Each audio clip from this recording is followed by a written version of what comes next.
You're watching 13 WMAZ Law Call, sponsored by Macon law firm Reynolds, Horn, and Servant. Your rights, your calls, live. This is 13 WMAZ Law Call. Well, hello and welcome to Law Call. I'm Morgan Dukes, and this is where we get you some good answers to some much answered and needed questions, really. Fighting the insurance company is what we're talking about tonight.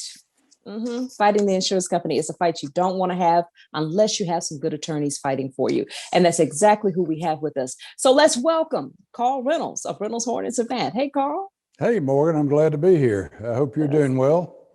Doing well. Always good to see you. And I know everybody viewing can't wait to hear your answers tonight.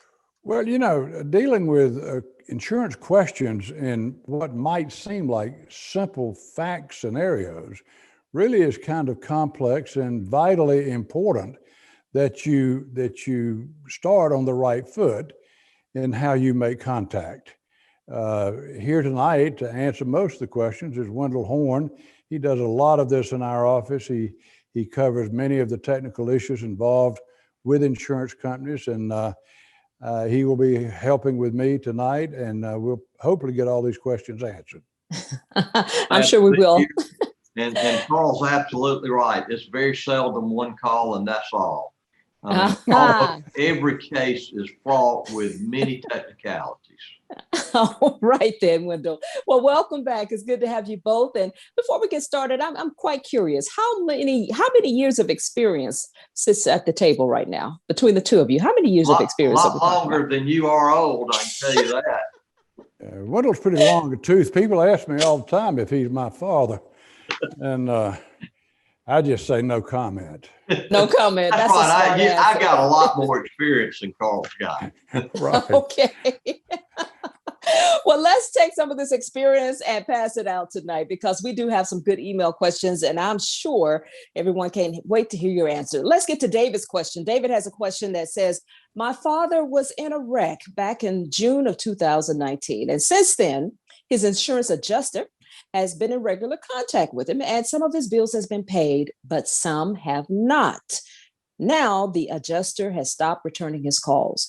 What can I say to convince him, his friend, his father, that this is suspicious and that he should talk to a lawyer? What do you say to this? I'll take that. The first thing I would say is you better tell your father that as of June 2021, your case is no longer. The statute has run and you've got no claim. So you better get to a lawyer and get a lawsuit filed very quickly because you got a couple of months left. Now, there are a lot of things about that question. Carl, you want to take some of them? Or? Well, you know, it's kind of confusing because in most tort situations, and that's what we're talking about, the law of torts, T-O-R-T-S, torts, where you're injured by the negligence of another party, if an insurance company is involved, and especially in a motor vehicle accident, they're not going to pay any of your bills. Sometimes they will pre-settle the property damage only. But as to the medical bills, your lost income, they're not going to pay any of that until the entire case is resolved. And that's why we say all the time that these people who get on TV and talk about get a check quick or in a wreck, get a check or get a settlement fast, it just doesn't happen. The reason it doesn't happen is because if you're injured, then you can't evaluate or understand what the value of the case is until the person injured has achieved their maximum medical improvement, whatever that's going to be. And then you also are in position to calculate or tabulate all of the medical bills, the lost wages past, the medical bills past, the lost wages, medical bills future, if there are any, and that can be provided by expert testimony. So only then can you really come to some understanding of what the value of the case is. That's why insurance companies will not pay any of those things until they have a settlement of the whole case. So when you're ready to sign a release that you don't expect any more money out of, they may come to the table and talk with you. You can have a mediation, or you can go to trial and get a jury verdict. But that's why it takes so much time. Cases normally take 2 to 3 to 4 years, depending on how serious the injury is. Some take 5 or 7. If it goes into medical malpractice or product liability, those are very complex and expensive cases. So none of them, unless it's a fender bender with minimal property damage and basically just a whiplash with some soreness, they don't settle quick. If they settle quick, they're settling too cheap. Okay. Wendell, one other thing I would point out to David when talking with his father, and this is something that is oftentimes overlooked by the clients that come in to see us. Just because the injury and the treatment came from an automobile wreck doesn't mean that their health insurance carrier is not responsible for paying those bills. And it sounds like David's father sitting back waiting for the other insurance company to pay the bills that have already been incurred. Some were paid, some were not. Well, you should turn that over to your health carrier. They will pay for the bills as you go along. And it's now been almost 2 years. You got to turn those over to the health carrier pretty quickly, or they can stand on ceremony and say, you didn't submit the bills to us timely, so we don't have to pay them. So I don't understand why he doesn't have a lawyer to start with at this point in time.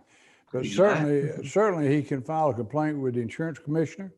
By all means, get to a lawyer, have the lawyer look at it. We can't really tell from the question whether he's talking about a claims adjuster for his own uninsured motorist insurance or the adverse party or his major health insurance. Could be any of the three. Any of them. Okay. Well, Wendell, can you quickly, for those who might be joining us and don't understand, can you quickly define torts?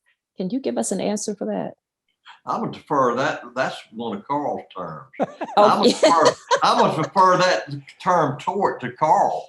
I bet that question came out of Robert Morgan. I can almost guarantee it did. Tort law is the law that controls our conduct one to the other. When one person does a wrong to another person, it can be a crime, it could be an assault and battery, or it could be a civil wrong, a tort. That's what a tort is. If you run a red light and injure somebody, that is a civil wrong, it's a tort, and it gives you a cause of action, okay? Now, if you hit somebody or run into them, that could be it could be both. It could be a civil action from out of negligence, or it could be a crime in the way of an assault and battery. There are many combinations of the two, but that's what tort law is all about. And I remember in law school, what my question I remember to this day, the facts situation was stated as this: A walked by B's pond, was bitten by a mosquito, caught malaria, and died. Discuss. That was it. That was it. Sometimes I wake up at night thinking about that. Thinking like that. In fact, Morgan, when we go to law school, we have a whole year of classes on torts, a whole year. So it's a big part of law school. All right. Well, thank you both for explaining that. And that's what we do. Is that we do torts, and we fashion ourselves as trial lawyers, not personal injury lawyers. I got you. Okay, there is a difference. Okay, well, thank you so much for explaining that. It makes a big difference. And by the way, for those of you who are wondering who Robert is, he is our producer. So you're absolutely nail on with that one. He was. And he's listening in on this show right now. We need to put him on. Of course. He's got good questions and good information. All right, gentlemen. Let's see here. We do have another question, but I don't know if we can get to this one. I tell you what, we'll get to Carolyn's question when we come back, because I'm sure it's going to require a lengthy answer. All right. I'm Morgan Dukes. I have Carl Reynolds and Wendell Horn with me. We're discussing insurance companies. So stick around. More of LawCall is next.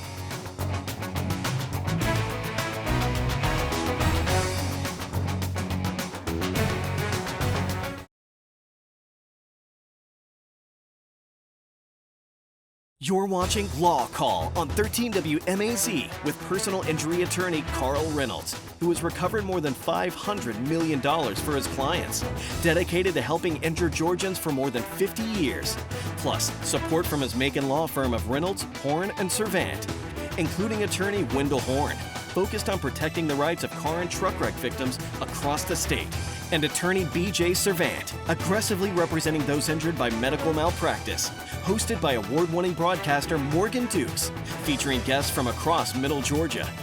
Your rights, your calls, live. This is Law Call on 13 WMAZ. And welcome back to Law Call. I'm Morgan Dukes, and tonight we're talking about fighting the insurance companies, because sometimes you just have to do just that. And with me tonight, I have Carl Reynolds and Wendell Horn from Reynolds, Horn, and Savant. And, you know, gentlemen, we were just talking about torts. And I want to ask this question. What is tort reform? I mean, what does that mean when you hear that term? What is a person to think? Tort reform is a movement, mostly by the insurance companies of the world, and at one point, the medical profession, that was simply an attempt to put up an impediment or a bar for people getting into the courthouse.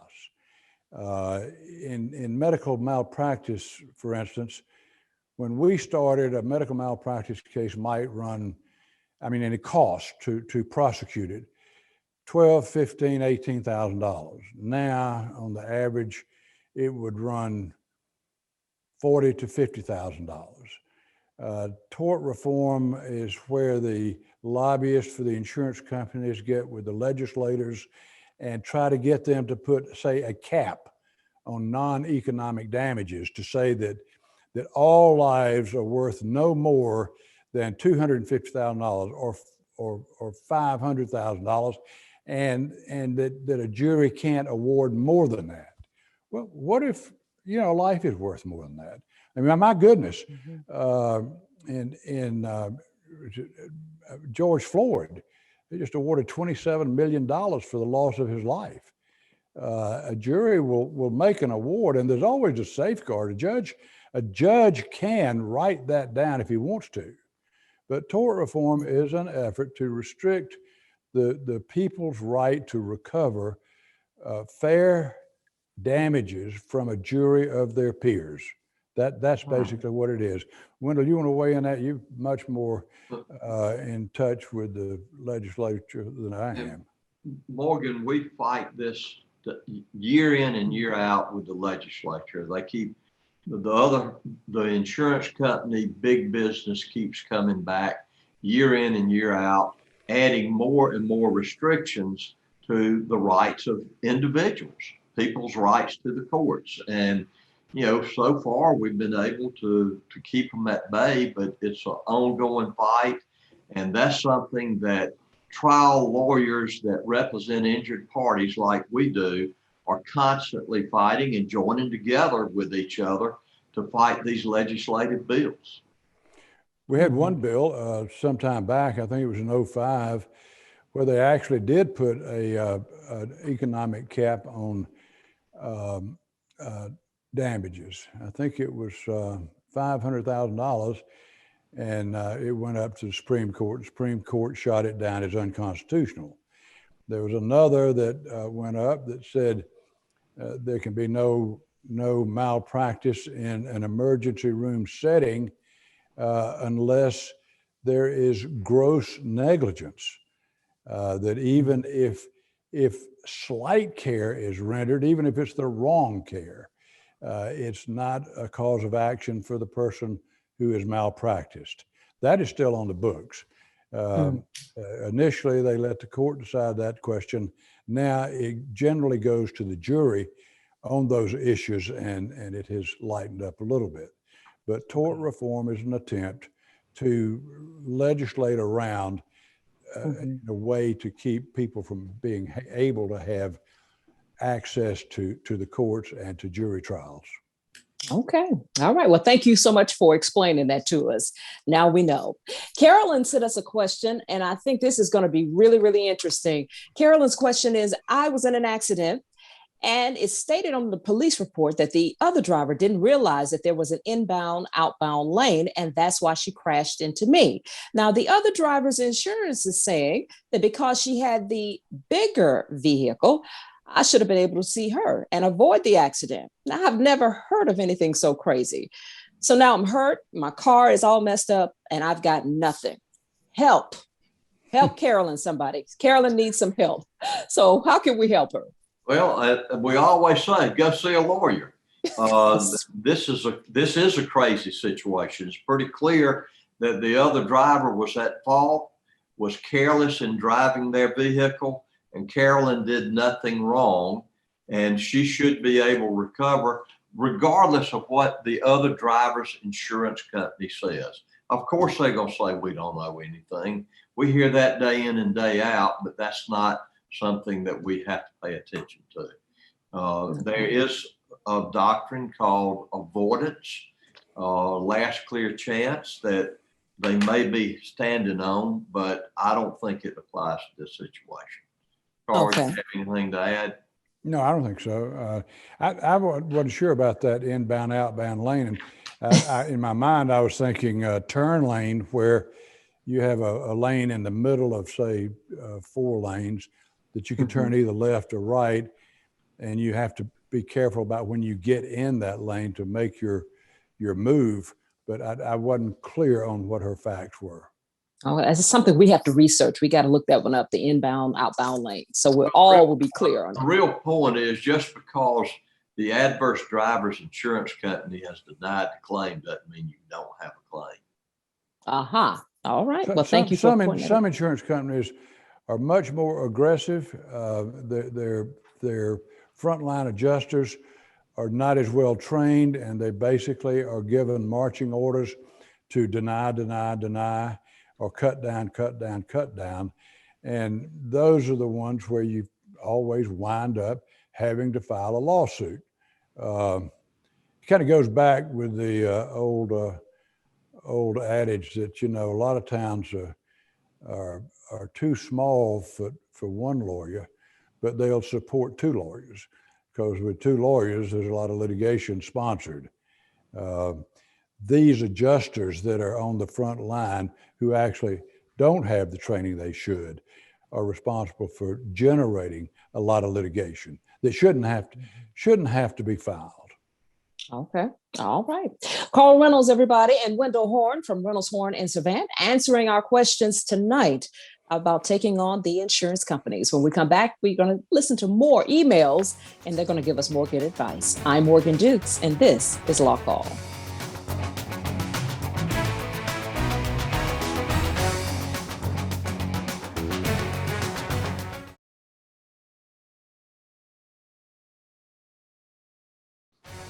If you have further questions for Carl Reynolds or Wendell Horn, you can reach them at Reynolds Horn in Savannah, right here in Macon. Their telephone number is 478-405-0300. You can also find them on the web at www.reynoldsinjurylaw.com. And don't forget to follow Reynolds Horn in Savannah on Facebook.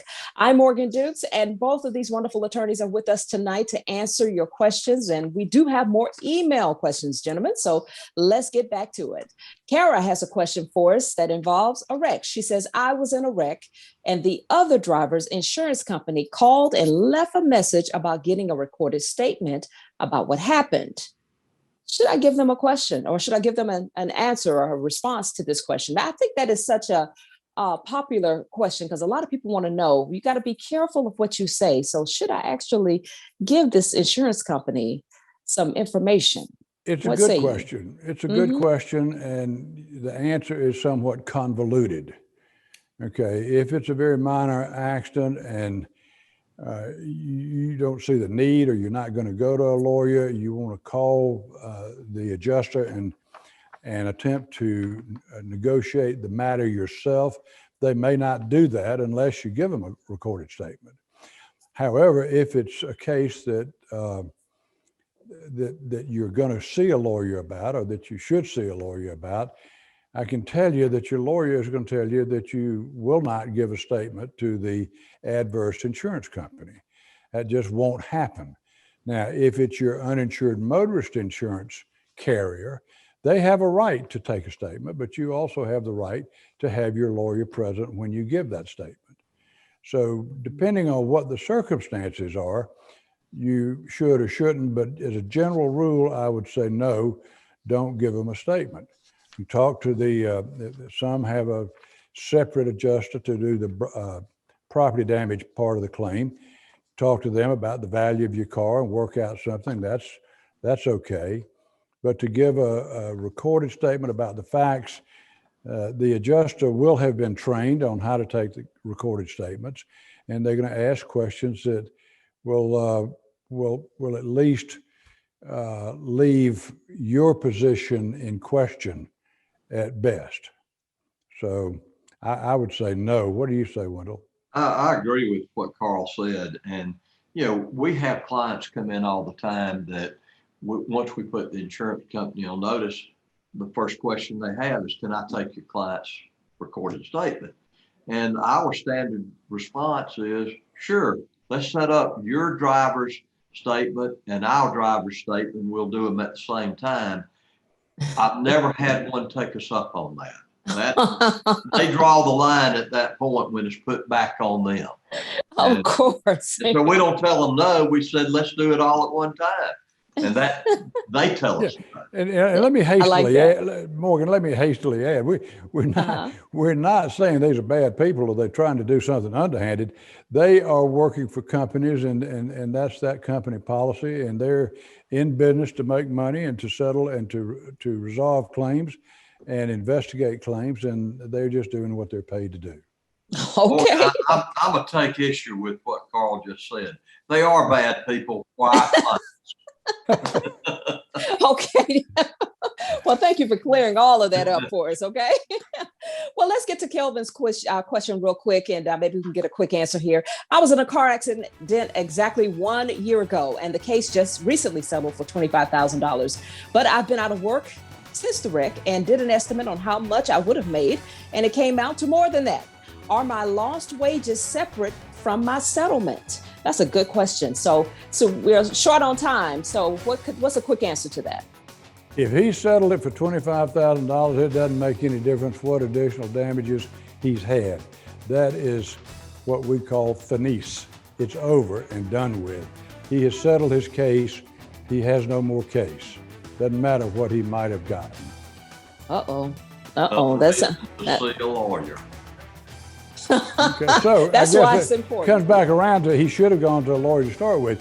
But that's if there was 20, now let me say this hastily, a $25,000 insurance policy, if they'd made a demand and it had been refuted, if it had been refused in bad faith, then he might have had a claim for much more than the policy limits. So yes, okay. Go see a lawyer. Go see a lawyer. Carl Reynolds, Wendell Horn, I'm Morgan Dukes, and from all of us here at LawCall, good night, everybody. Good night, Morgan. Good night, Good night.